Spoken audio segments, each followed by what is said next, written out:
Hey there, this is Andy with the Bacon Group. This is video number 5 in a short series that we're doing based on a seminar that we had done some time back on solving homeowner problems and structuring offers. The original live seminar was for how to look at deals a little different than just making straight up cash offers.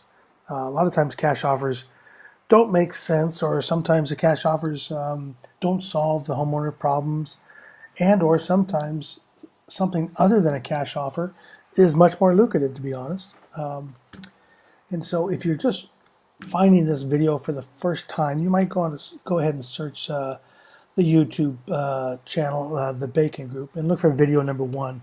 I think these things are called number 1, structuring offers, number 2, structuring offers, number 3, and this is number 5. Okay, so I'm going to jump into this. I'm going to blast through this PowerPoint, because all we're doing is going through a very long PowerPoint. We're cutting it up into pieces. So let's see what this thing looks like. Okay, so I don't know why the name's not filled out, but here's a deal that it's a little different. We purchased a property, created a note, sold the note, and then sold the property on an installment land contract. Glorified rent to own, I guess. Okay, so originally we found this deal on a direct mail high equity absentee list. It's a yellow postcard, but I have little pigs on there. It says Bacon Buys Homes. And it's got my little pig, and that helps. I think it helps quite a bit, I guess, for me to float to the top, because obviously a lot of these people get a lot of mail, and they tend to remember the pig. Okay, so here are the details on the first half of this. So what we did is purchased a property for $28,000, fixed it up for $14,000, and like I said on some other videos, don't get hung up if you don't have this cash. If you can structure a deal and it makes sense, you can sell the deal to somebody. You can wholesale this deal. Okay, so in other words, you don't need to purchase for 28. You don't need to fix it for 14. You just have to come up with this concept and the lead of the seller. Heck, I would buy these from you. Somebody at your local investment club would buy these from you. Okay, so just want to kind of get that point across. That don't freak out that you don't have the cash. You don't need it as long as you got the brain. Okay, so purchased the deal for $28,000, fixed it up for $14,000, then created a note for $48,000. So what I mean by that is we bought a house for $28,000, we fixed it up for $14,000, so we're into it for, what is that, $42,000. I then created a promissory note at 10.8% with a 5-year balloon at a monthly payment of $450 a month. Okay, so somebody bought, basically gave me the $48,000 for all intents and purposes. Okay, not all intents and purposes, they actually gave it to me. I gave them in return 10.8% return with a payoff of 5 years, and I gave them $450 a month. Okay, so right then and there, just by doing that alone, I got all of my money back, plus I made $6,000. So I hope everybody understands that. Then I turned around, because I'm still the owner of the property, I just have a lien against it because I borrowed money from somebody. Then I turned around and sold the property on an installment land contract for $82,000. I got a $2,000 down payment. Okay, so now I've made 6 up here, and I've made 2 down here. So far I've made $8,000 on this deal. Okay, on the young couple who bought the property, they're paying me 11.5%, again on a 5-year balloon, at $1,200 a month. That's the payment. So what it looks like is I've already made 6 here. I made 2 here when I moved the new buyers in.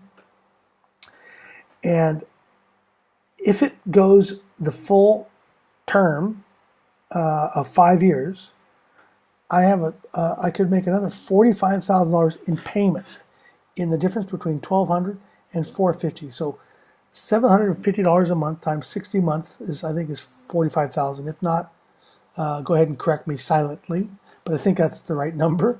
So if it went the full term, I would make that much money in payments alone.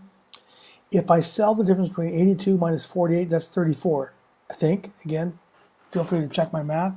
Okay, so but in reality, the way this deal actually took place is the property sold for in less than a year. They actually refinanced me out.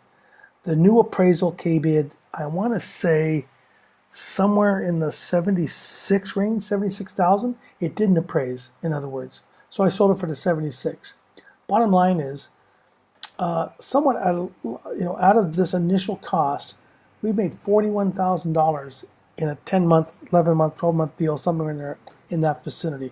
Let me show you what these numbers kind of look like on a calculator, so you can understand that what it looks like. Let me see if I can get this. Okay, so I'm going to leave this up so we can get the numbers. And if nobody's seen this, this is a calculator that we use that we built for ourselves and our students, and a few folks out there who've just purchased it. But anyway, okay, so on this one for a moment, because this is one's kind of, if you do math and you're good with financing, you're going to go, this doesn't seem to pan out necessarily. Okay, so I sold the property for 82. I got a $2,000 down payment. So the actual loan that I'm extending is 80,000. Okay, and I charged them 11.5%. We're talking about principal interest only for the moment, not taxes and insurance, because that's a separate. I can't remember. I think we paid that. I think we may have paid insurance and they paid taxes, something like that. It was split. Okay, so if it was on a 30-year term, the principal interest is only $792, yet they paid me $1,200. Okay, so this was an amortized loan because that's what they kind of wanted. So what you do with the amortization, we just play with this until we hit the 1,200 mark. That's all we do. We just back into it. Okay. I think we ended up on a 9-year. I think that was it. I said 1,200 over here. So the loan is amortized over a course of 9 years, but it has a 5-year balloon. Okay. If I take a 5-year balloon and I put it down here, or I could have gone down here and looked in the amortization schedule and see what was owed at the end of the 5-year mark. Okay. The outstanding balance was $30,000 after if it had went the full term. So my point is this: if everything went the full term, we would have made what is that? 45 plus 34. 34 on the difference between 82 and 48. 45 on the difference between 1,200 and 450, and I would have already made 6,000 up here. So what is that? That's a $95,000 profit in a 5-year margin if it would have gone that far, but it didn't. So as it turns out, is we actually made 41 on that. But as I said, oops. Okay, it had to do with you could have borrowed this money. A financial partner who doesn't understand but has some money, you could have created a note, sold the note, in other words, got a new lien against it to another investor, because we sold this to an investor, obviously. You could have made 6,000 here on borrowed money. You could have made another 2,000 there on a down payment, and if it went the full term, you'd have been clearly in the money. Ours only went 11 months before they refinanced us out. At which point, I think it was 76,000. So 76 minus 48 plus the 6, it was 41,000. So that's a completely different way to look at something. And that entails creating notes, all right? And or finding people, and don't do straight rentals. These are kind of a glorified rent-to-owns. If you find the right tenant, they can be quite lucrative, all right? So anyway, that concludes the video 5. That's just another way at looking how to do a deal. Sometimes not everything is as it seems, okay? So I hope that all made sense. Anyway, this is Andy, and I will see you on the next video. Cheers.